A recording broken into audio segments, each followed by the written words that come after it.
I'm so excited to get on this. Let's get to it. So obviously to start this project, you're going to need your medium. In this case, I'm using an old Steelhouse corn liquor can that my brother gave me and a USPS cardboard box. You need to cut 3 pieces of cardboard that I used out of an old roll of paper towels. Cut them in half and cut them to length, leaving about 3/8 inch distance longer than the can that you're working with. Glue the first 2 pieces together. I took an old toilet paper roll of cardboard and cut it into 3 pieces to fit inside that. Glued them together and wrapped them with masking tape to hold them in place and let the glue dry, and then we'll get ready to insert those.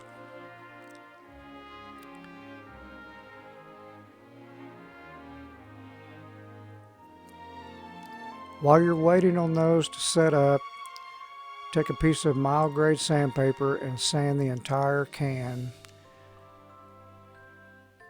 Take the 2 pieces that you glued together, coat them with Mod Podge. Get ready to insert your 3 pieces of toilet paper cardboard roll that you cut. Those are basically there just to fill the void and give it a little stability.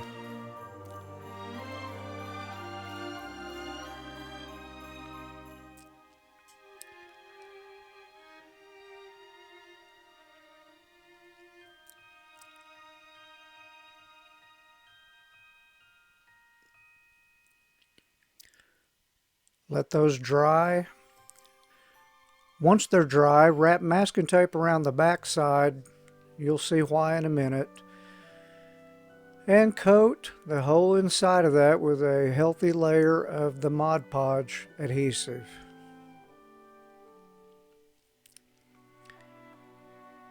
Get your can ready. Line everything up.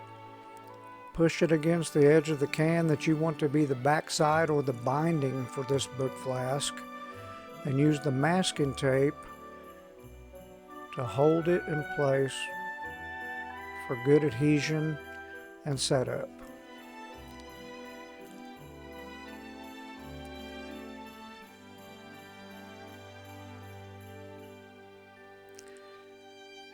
While that's setting up and drying, you're going to cut another piece of cardboard with the ridges facing up and down, the length of the can plus 3/8 of an inch, and wide enough that you can overlap just a little bit.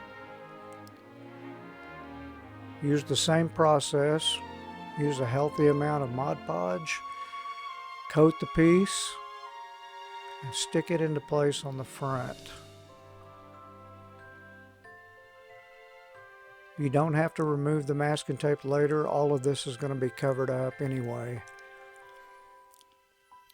This is just your basic foundation and will eventually be the area where the book flask looks like actual paper pages. This will all make sense a little later down the line. Cut a piece of cardboard the length and width of the can plus 1/4 to 3/8 of an inch. Coat the can and coat the back side of the piece of cardboard and get ready to insert it. It's going to be the actual book cover.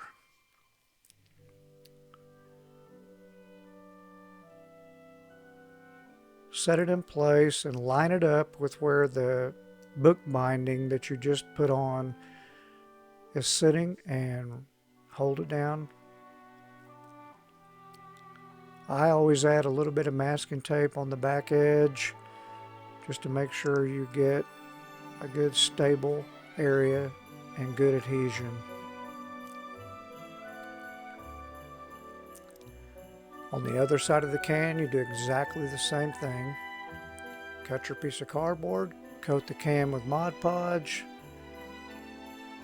and stick the piece on.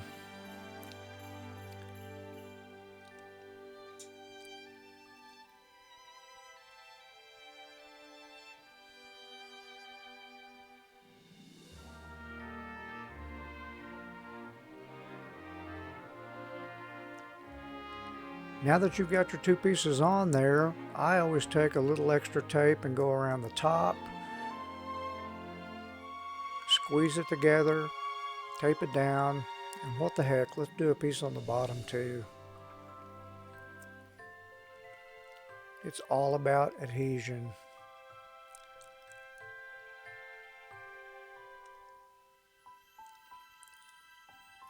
Now you'll cut a piece for the third piece of binding and make it wide enough that you can turn the edges in.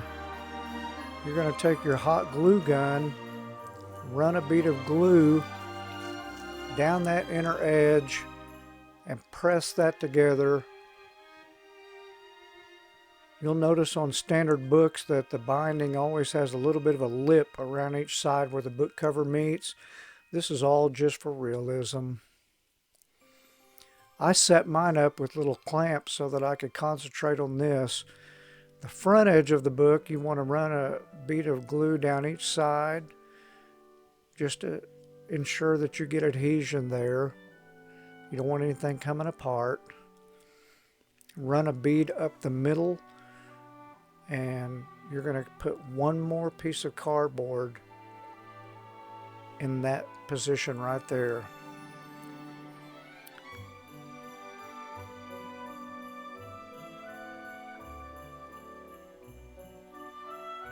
You have to build up a little bit of thickness to have the proper amount of medium to work with. Once all that is dry, put the back binding on that we talked about. Run a good bead of hot glue up the surface. Press it into place. And it doesn't take long to set up. You can just hold it, it'll eventually bite. Now that that is dry, you're going to take yet another sheet of cardboard and go over the top of the original book cover you made. You need this thickness for realism. I always put a healthy line of glue along where the binding and the cover meets and coat the entire thing. You have to work pretty quickly with hot glue. Even though it sets up fast, it'll hurt you in the long run if you don't get busy with that. Now we're going to move on to the paper section of this.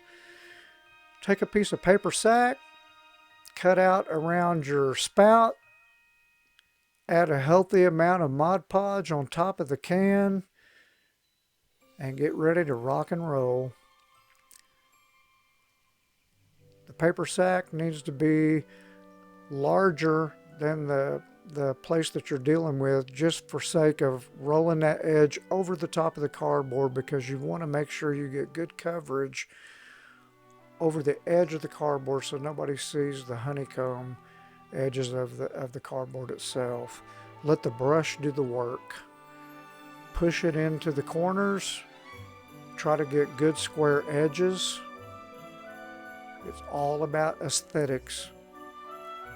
You want it to look like a real book, and so therefore you need to cover everything. Good 90-degree angles, good coverage over the edges. Take your time with this, no reason to get in a big hurry. And the brush will do the work for you. You can use your fingers, but I find that it causes problems and makes a mess.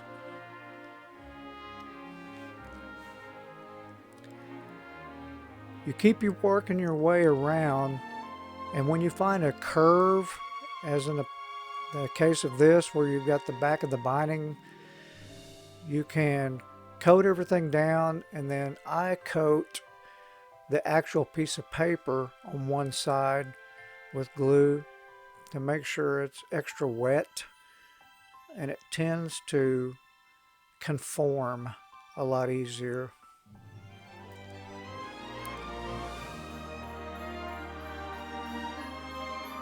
Just keep in mind, this is not rocket science. You can do this.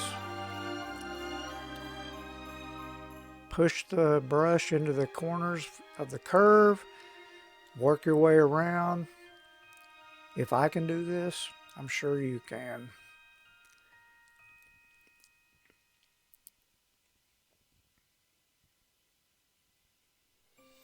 Fold your edges over. Keep applying the Mod Podge. Once all that is dry, you're going to start working your way around. And now it's time, with a piece of large tissue paper, you're going to cover the entire side of the book cover, flip it over, lay it down on the tissue paper, and press it into place.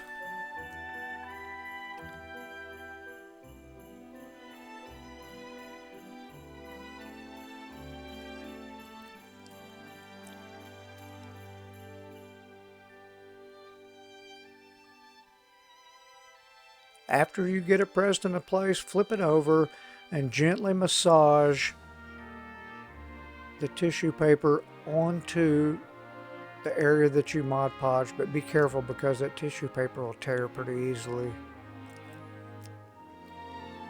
Apply more Mod Podge and roll the edges of the tissue paper over to help seal in everything.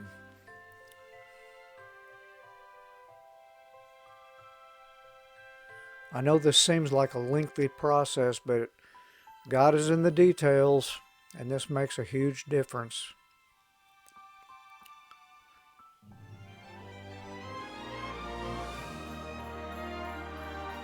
Once the tissue paper is completely set in place and coated, let it dry, and then coat the entire outside of this book flask with Mod Podge. And make sure you get good coverage on everything. It gives it a hard shell and complete adhesion for the whole project.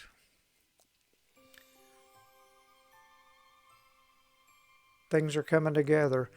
Now it's time to use your texturing paste, and you're going to fill in the voids around the three sides of the book where there's actually pages showing. I'm just using the excess that was on the cover when I first opened the can up, not to try to take advantage of the waste. I use a standard popsicle stick, but you can cut a piece of plastic to the width that you want to work with and use that. I just find it's easier to use a popsicle stick and cram that stuff in there however I have to. Take your time. It's like putting icing on a cake. You need to fill in all the voids with this texturing paste.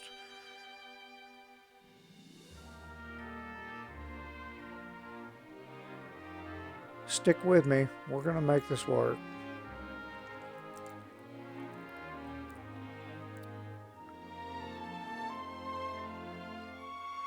Once you get total coverage, I put on a pair of rubber gloves, of course, and go around the edge. On a real book, the pages never are flush with the actual cover.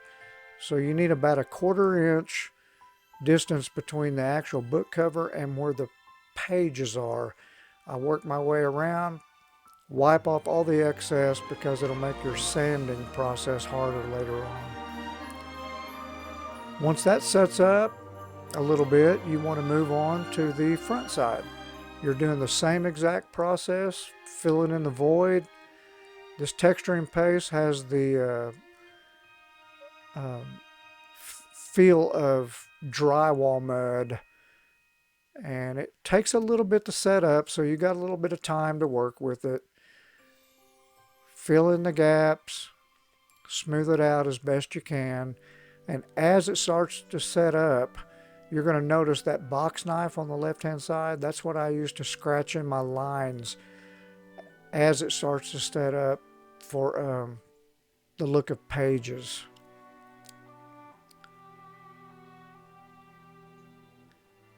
I geniusly bent that popsicle stick and broke it over so that I could use that to smooth it out. You want to just make your life a little easier and save yourself some heartache later.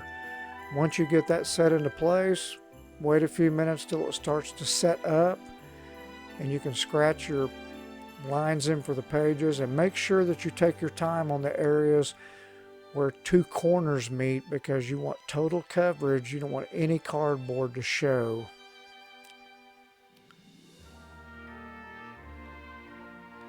After you scratch your lines in and let that completely harden, take a light grade sandpaper and just go over it and scratch some of the harsh edges off, give it a little bit of smoothness.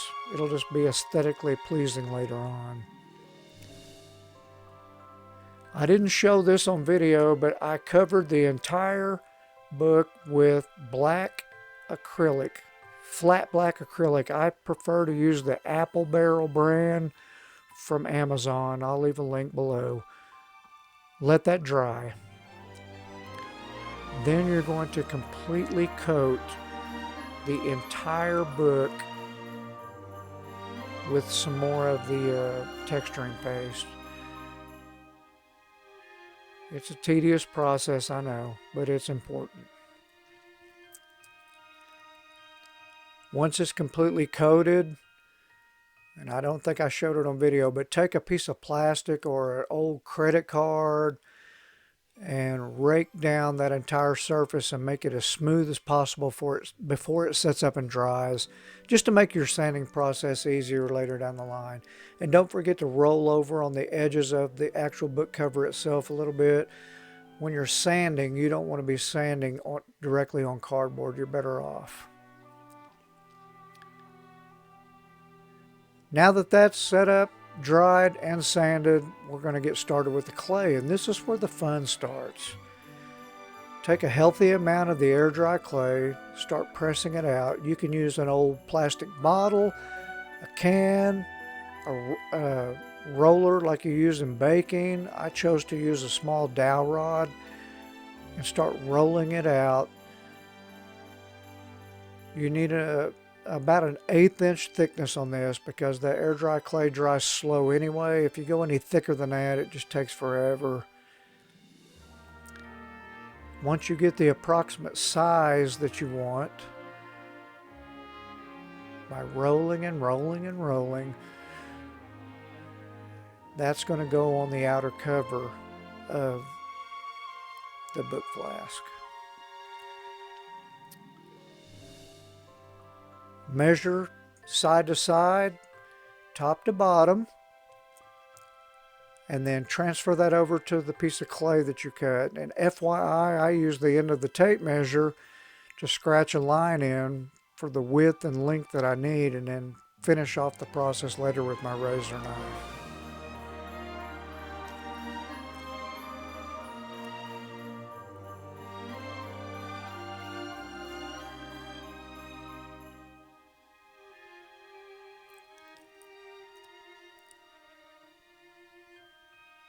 Don't forget, when you're cutting the excess off, to save that clay and put it back in the bag for use later.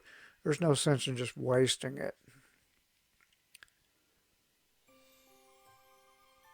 Also, quick FYI, I put down plastic to work on. That clay is pretty sticky.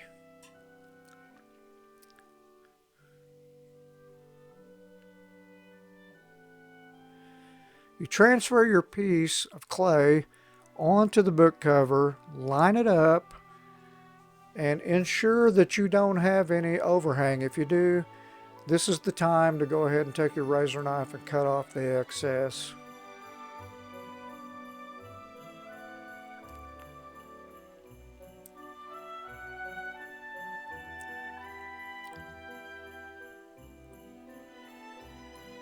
Cover the entire side of the book cover that you're working on with Mod Podge. Moderate to medium. You don't have to go extra heavy with the coverage, but you need some adhesion there.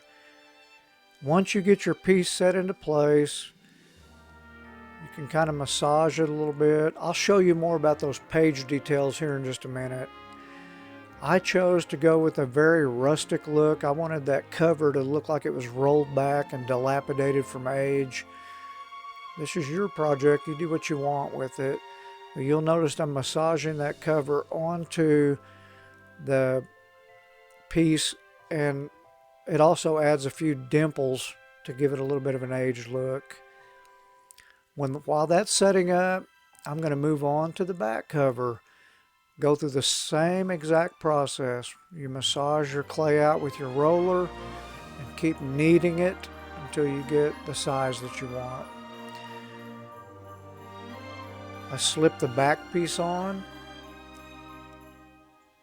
after coating it with Mod Podge, of course. You can slide it, roll it around, move it. You've got a little bit of time to deal with it before it starts to actually set up, so you don't have to get in a big hurry on this. And where the back binding meets the cover, there's always a line there, and I like to make that a distinct line because it just adds realism. So cut off the excess there and work your way around. You'll notice too that I'm rolling the edges of that clay around the cover just a little bit. All of this is for aesthetics and realism.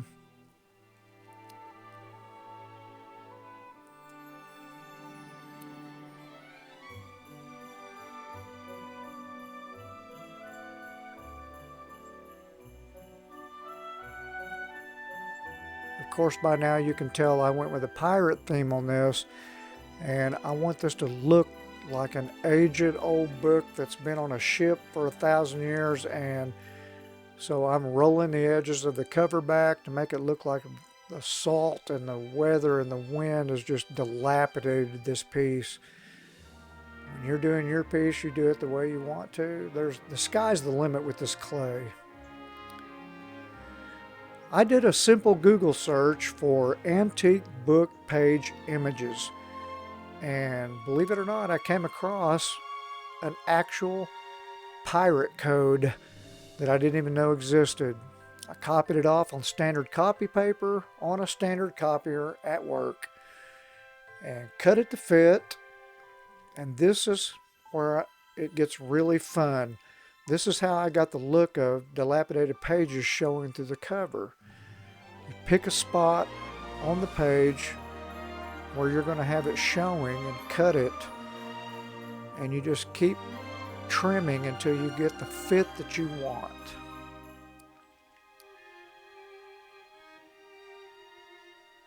You can even use old magazine pages, I would imagine. Once you get that piece the way you want it, flip it over and cut a piece adjacent to it on the other side. And that allows you to roll the page back a bit if you choose, and it looks like a real page out of a book with writing on both sides. Cut off all the excess white. Use Mod Podge on the back side of one or the other pages.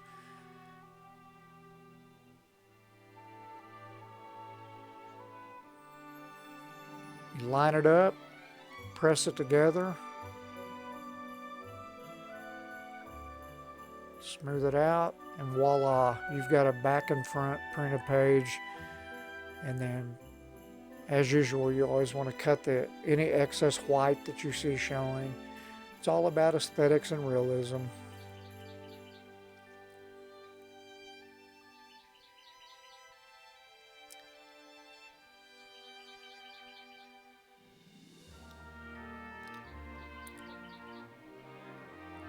Add a little Mod Podge to the spot that you want to set the page. Press it into place, line it up. Take your time, God's in the details, I can't tell you that enough. And then you're going to roll that clay down over the edge just a little bit, and you can't believe how realistic it looks when you get the finished product. This really adds a lot of special detail to whatever you're working on. In an area where you're not going to have more than one page showing, you can just use a single piece like I did here.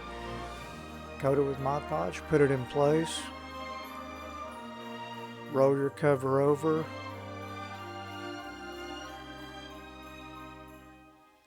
and then you've got to let this set up.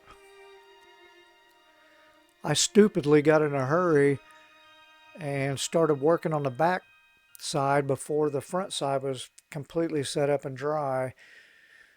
And so for a quick FYI, if you have this issue and it just doesn't seem to want to stay in place, you can add a little Mod Podge to the clay itself, and the Mod Podge sets up faster than the clay does, so it'll help form a protective shell and hold that clay in place where you want it to sit until it gets completely dry. I added a skull to the front of the cover. I didn't catch that on video, but I'm about to show you how I did that process. I bought off of Amazon a silicone-based mold-making formula that's in two parts, A and B. You mix those two pieces of medium together until you get a royal blue color. You press whatever you want to into that mixture, which I used an old skull gear shift handle. You let it dry, pull the piece out, and voila, you can literally make a mold of anything in the world that you want. Once everything is dry, you're going to go over this with a fine piece of sandpaper. I think I'm using probably 400 grit right there. And you're just taking off the imperfections and maybe some of the rough edges. It's nothing that you got to really get in a big hurry with. You'll notice that I also made a captain's hat, a big collar, and a scarf for that skull as well, just to add realism to the project. Clay is so easy to work with. You literally can do anything that you want to do. Just take your time with it.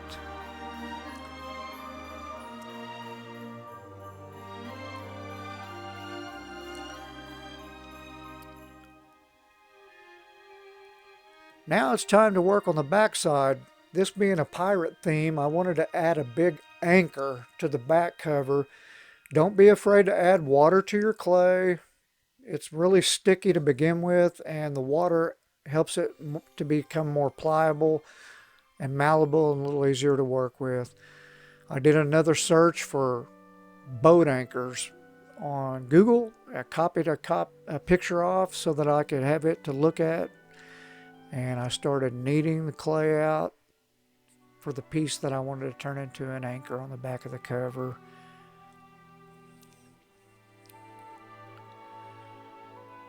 Once I got the approximate size, double checked to make sure that it was what I wanted.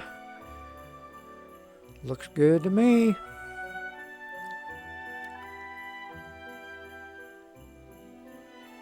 Keep the thickness to about 1/8 inch. I didn't want to lay it down on top of that front cover again and have to go through that process, so I used a short whiskey sniffer glass to relax that on, and then I cut it out in the basic footprint of what I wanted for an anchor on the back side of that book cover. Once again, save all your excess clay, you'll need it later. Once I got that lined up, looking at my picture, I started carving the actual outline of the anchor itself. Take your time and have fun.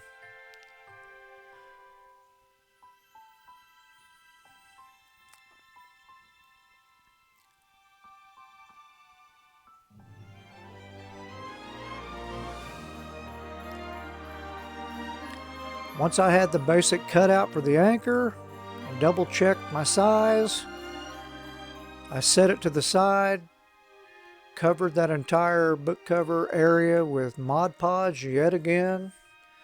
You need to buy a big jug of Mod Podge. You're going to use a ton of it in a project like this.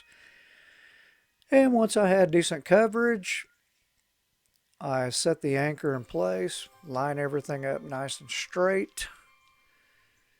Start pressing it into place.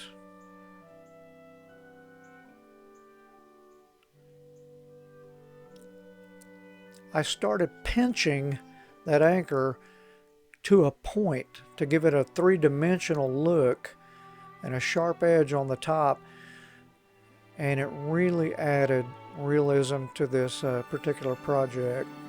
I don't know if you can notice, but I dip my fingers in water pretty often. You want to take your time.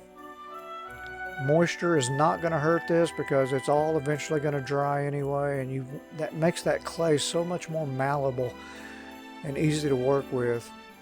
And just keep rubbing and working that clay to get the exact look that you want. I wanted this anchor to look like it was molded from a solid piece of iron, and that's what I went with. Now it's time to work on the straps for the back binding, and so I rolled a bunch of clay into a long noodle, and then I set it down and roll it out flat to get my leather straps that I'm going to want for this project. When you get the proper width and length, you start carving and cutting what you want. If it's a little too wide, trim it off. If it's a little too long, trim that off as well. Laid it across there, got my size that I wanted, trim it again, around the edges, whatever it takes. You've got a little time to work with. Once I had what I thought was correct, press it into place one more time just to make sure my size was right.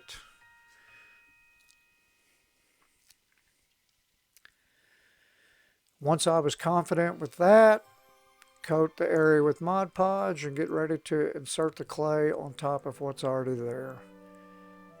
It's just a repetitive process over and over, layer after layer, till you get the look of everything that you want.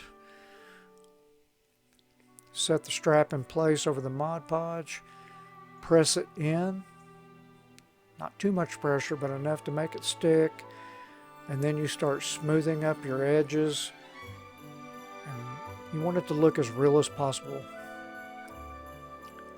I use quite a bit of water. I'm big on that, and I apologize for my dirty hands. I love to have my hands in the medium. I used a copper tube to insert an indentation all the way around both of my straps to look like a rivet or a screw holding the leather in place for realism's sake. And you can use anything. I eventually started using an old ink pen that I took apart. It had a little bigger hole on the end of the plastic and it worked out a little better. Just use what you have. Don't be afraid to experiment. Everything's fixable if you mess up. And your project's going to look different than mine. So I just can't say enough how important it is to use your artistic abilities. I took a clay mold that I bought off Amazon, made a little design for the back to give it a little extra oompah. Pressed it into place after Mod Podging it, and man, this project's really starting to come together.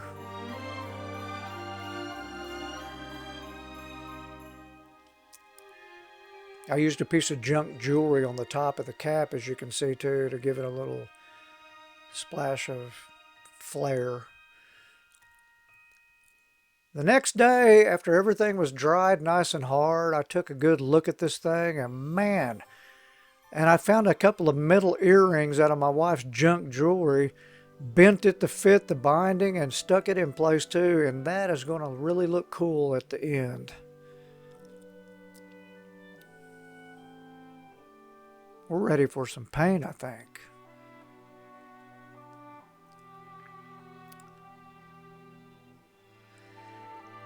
I made a couple of long, skinny noodles out of clay for the cap.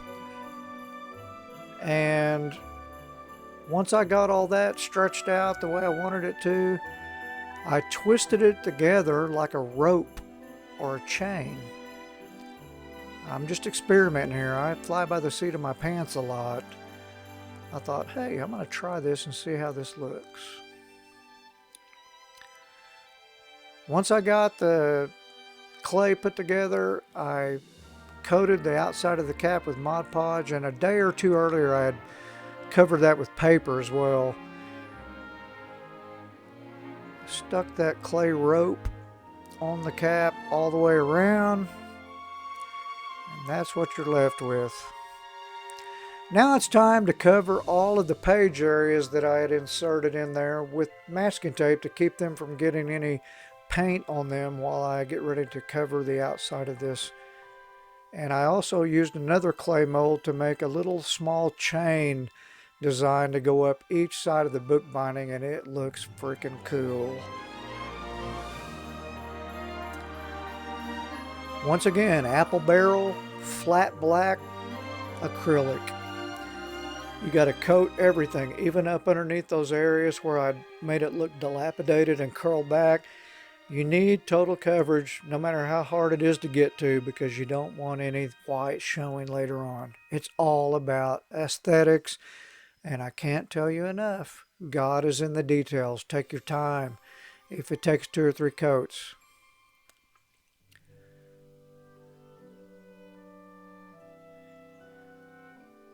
This is a very important step, and it's going to matter later down the road.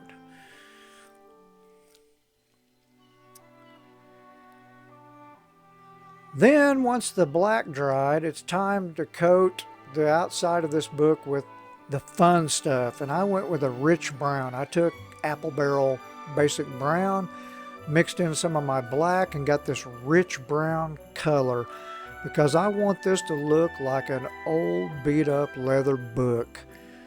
And I just started coating the outside of this whole thing with my base color.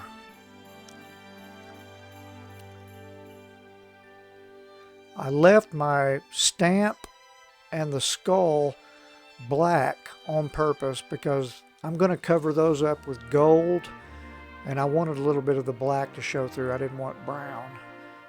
Don't get your finger stuck in the spout. That's always a pain in the ass.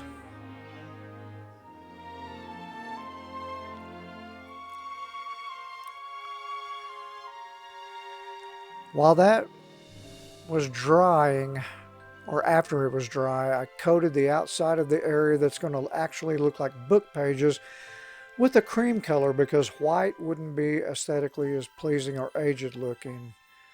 And then after that dries, I went back around the edge of the book and caught every place that I had overage on and trimmed that in nice and straight, because God's in the details and you don't want it to look like some kindergartner made this. I coated the outside of this and didn't catch it on video, but I used a mustard brown and dry brushed another effect on top of this to give that leather the aged look, as well as adding the dark brown to the actual book pages to look like it had been through a storm or two in its life. Now it's time to start coating all the decorative parts of this, and I chose metal flake gold to go over the top of this. I wanted it to look like an expensive old book. And don't be afraid to turn your book or your project at any angle you need to work on it. I've had this thing flipped every direction you can imagine. You've got to take your time on this process because you don't want to get a lot of overage. If you do, you need to wipe that off immediately, and sometimes it takes a little bit of work to get the gold paint on these details like this. I don't use a lot of paint. I dry brush it even if it takes me 10 coats, because I don't want to have a lot of issues later down the road on this. There's a point when I actually use my finger to put the paint on so that I can tell exactly where I'm at on the ridges and stuff. I like to keep my hands in the medium as much as possible. I'm a real hands-on guy.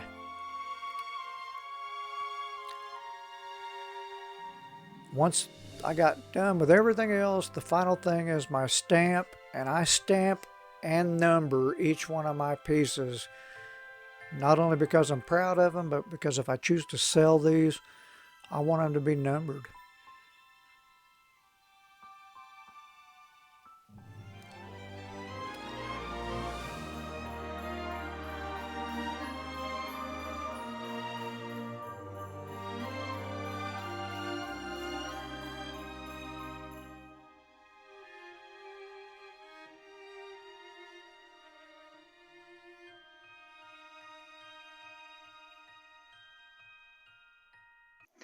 Well, that about wraps it up for this one.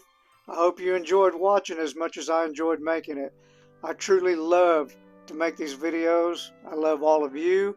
I really appreciate when you tune in. Don't forget to hit the like button, shoot me a subscribe, and if you want to learn how to make vintage signs, watch this video next. Until the next one comes out, this is Shaw with Oklahoma, signing off.